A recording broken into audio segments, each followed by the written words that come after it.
my gosh. I hope my friends do not click on this video. Okay, so hello. Thank you for watching this video.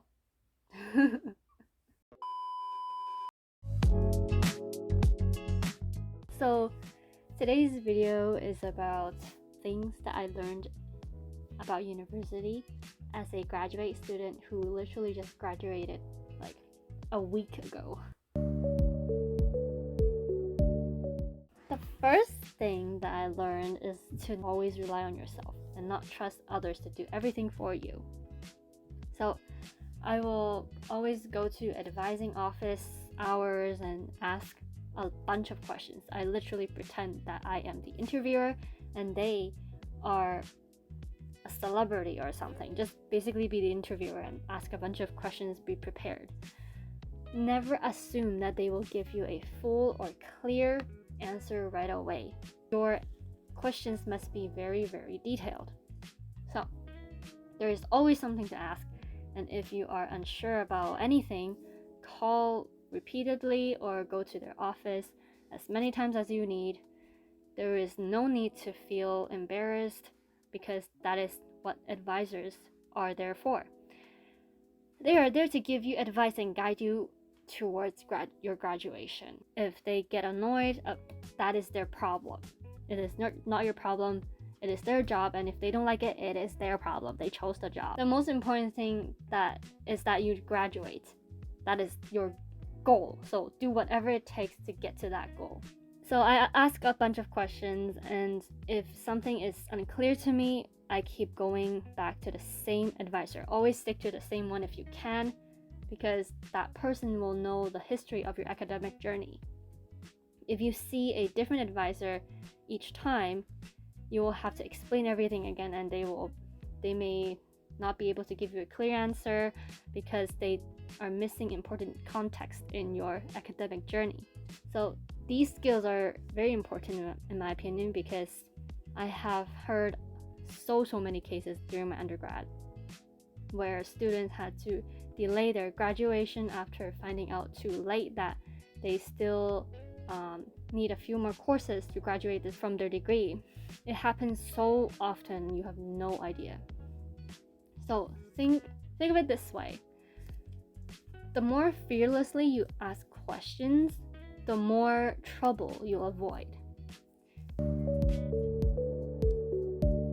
The second thing that I would like to mention is the I am better off alone mentality. When I was in high school, I had this vow where I would never make any university friends because I think that I am better off alone to be able to avoid dramas or people who will stab you behind your back and so on. After my second year of university, I realized that it is the worst mentality ever, because without a network, it will be very hard to find opportunities elsewhere, and you will become very lonely and regret that you have no friends.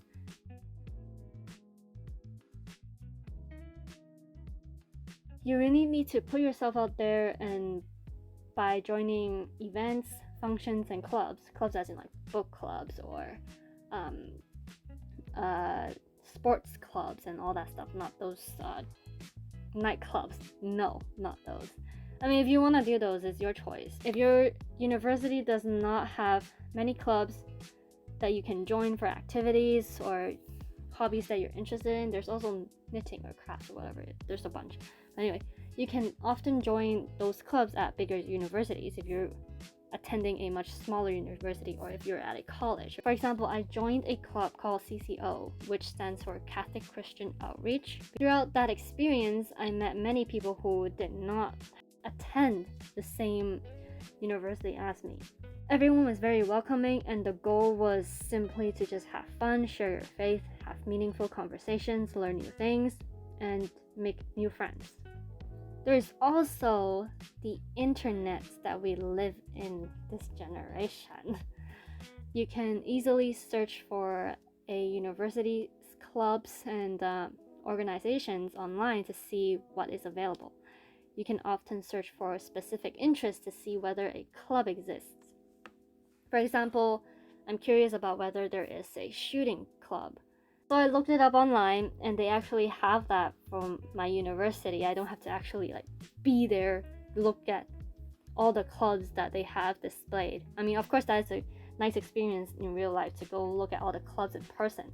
But at that time, I can only go on online and search. It was not convenient for me to attend in person. Anyway, so the point is that opportunities are often more available than people realize. If you take the initiative to look for them and get involved, you can meet new people, develop your interest, and build a strong community around yourself. And I also realized that with thoughts like, I have social anxiety and that is getting in my way, or what if they don't like me, and all that stuff. Those can become limitations that holds us back. And I know this because I was very, very introverted. I was very, very antisocial. Actually, I still am, but I push myself. You just gotta push yourself. Sometimes you force yourself to do things, and eventually it works out. That is my strategy. It doesn't work on everyone, but that is just my own personal strategy. So yeah, of course, some people genuinely struggle with diagnosed social anxiety disorder or other mental health challenges, and those experiences are very real.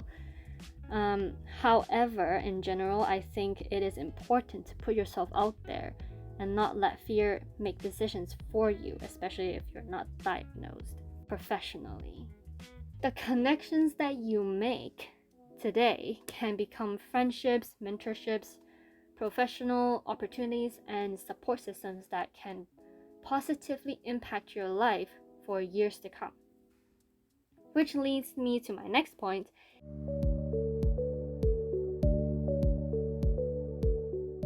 A large group of friends doesn't mean fake friends all the time, and a small group of friends doesn't genuinely guarantee loyalty. It depends on the people you choose to surround yourself with. Even if you only have one friend, that person could still betray your trust if you do not choose wisely. At the end of the day, we are social creatures and are naturally meant to connect with one another. In many ways, social media has created more friction in human relationships by making connections seem easier while often making genuine relationships harder to build and maintain. As for a large group of friends, you can simply enjoy spending time with people without feeling the need to label them as your best friend or just friends or literally enemies if they did something wrong. You can hang out with them through having interactions and build connections, and you do not have to like everyone there. And not everyone has to become a close friend as the end goal, which I think most people have thought of doing subconsciously. As you get to know people, you will naturally become closer to those you genuinely connect with. If you come across people whose behavior you find unhealthy or difficult to be around, it is okay to set boundaries and limit your interactions with them. You do not need to react to everything dramatically, I would say. Be thoughtful about who you invest your time in and the energy that you put in. So the third thing that I want to mention is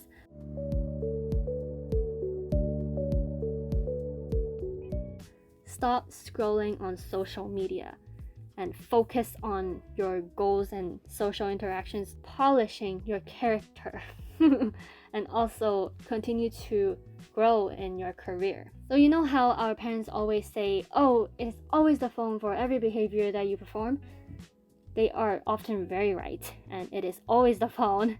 So let me explain. Endlessly scrolling can make your brain more distracted and unmotivated, worsen your posture, and encourage procrastination. It can become addictive, making you less productive and causing you to lose interest in the things that matter, and could actually change your life in a very negative way, which I'm pretty sure we all have experienced in this day and age. You basically get nothing done. It's the same thing with what you're experiencing in high school, trying to get homework done, but you're endlessly scrolling on your phone through Instagram or Facebook, whatever. So you delay your task and then feel frustrated, wondering why you seem to be behind everyone else. Every choice you make has consequences, whether good or bad. I'm not saying that if you think you are behind, you are for sure behind. No, not at all. Everyone has their own different timing. As you get older, you're gonna feel behind because you're gonna see all your friends having this and that completed, and you're just like, why am I not there? It really doesn't matter. Everyone has their own timing. No one really cares. As long as you're gonna get to your goal, work hard to get to your goal, that is all that matters.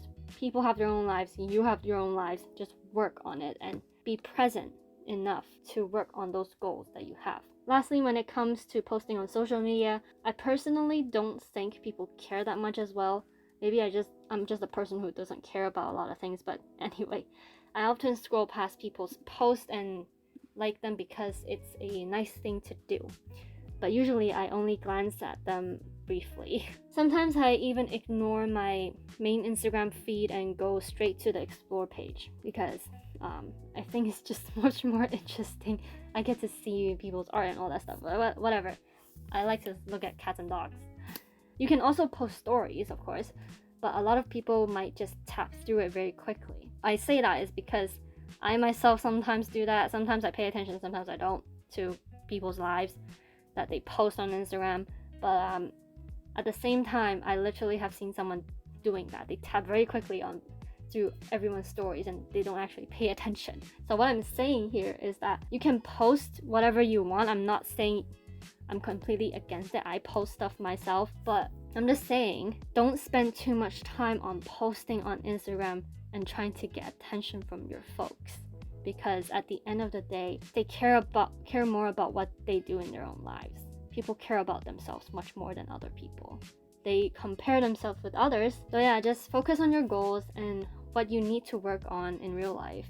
Don't spend too much time on things that won't bring much benefit unless being online is actually part of your work, like influencers who make a living from it. If you're not interested in becoming an influencer, it's okay to delete apps from your phone and let social media exist in the background while you focus on the real goals that you're trying to bring to life, right? I'm not saying you need to rush your goals.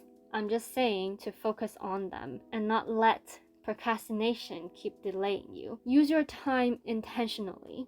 Finish your studies, do your best, keep putting yourself out there, look for jobs, apply for opportunities, and take advantage of the benefits that comes with being a student, like co-ops, internships, and networking opportunities.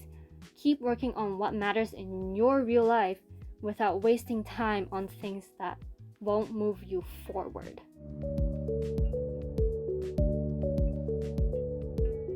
The fourth thing is apply for work and volunteering opportunities that is related to your field of study or professional development. So this might be a hot take, but I think if you are in high school and you're at that age where you can go out and work, you should work at a cafe or clothing stores, whatever you find at a mall, because those can teach you at an early age with multitasking in a busy environment, count faster and become more efficient as a cashier, and etc. I think you should do these things as a high school student, not as a university student. Unless you want to become a salesman, for example. You also build communication skills with customers, work on your tone and fluency in language, and strengthen your memory. If you are working at a cafe, you need to remember a bunch of things, like how to make coffee, and if you work at a grocery store, you need to remember codes for some food that people buy at the self-checkout. In university, it's a good idea to find a part-time job that relates to your field of study. For example, if you want to become a teacher, look for tutoring jobs, or if it's in the summer you have nothing to do, look for summer camps to work at. And you can volunteer at schools by emailing the school itself. You don't have to find it at like Indeed or LinkedIn. You can also email the school and you will be able to find their email on their website, right? There's always ways, you just gotta be creative. So focus on jobs and volunteering work that aligns with your program you want to pursue after your undergraduate degree, whether that's a certificate program or a master degree. There's always something to do, always. There's always a way. So try not to work random jobs without thinking about how they can connect to your long-term goals. The experience that you gain during university can be valuable when applying for future programs. So it's important to choose opportunities that are relevant to the field you want to enter.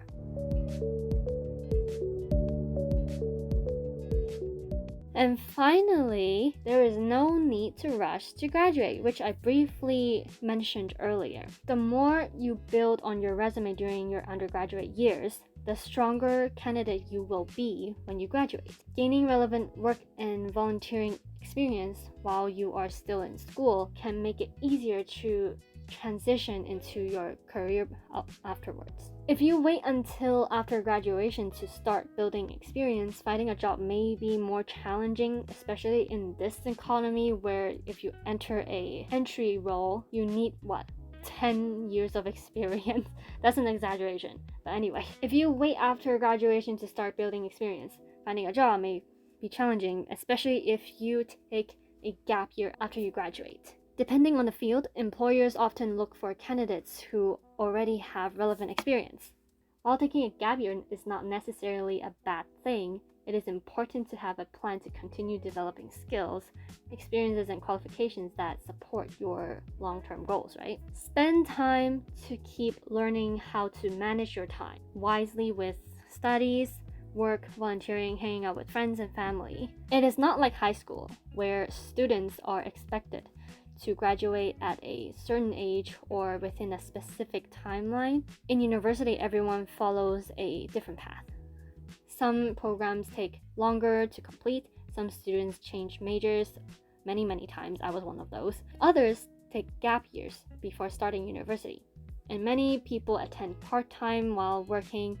But anyway, those are the 5 things that I learned after graduating from university. If you find it helpful, please let me know. Or if you find anything that you think is not true, you can also let me know. It doesn't matter, everyone is welcome to say their opinion or express their experience as well. So thank you for watching. We shall see whatever video I make in the future. I don't have a specific theme on what to do with my channel, but I just post whatever I think is educational or helpful to others and also fun to watch. So yeah, thank you and see you next time. Bye.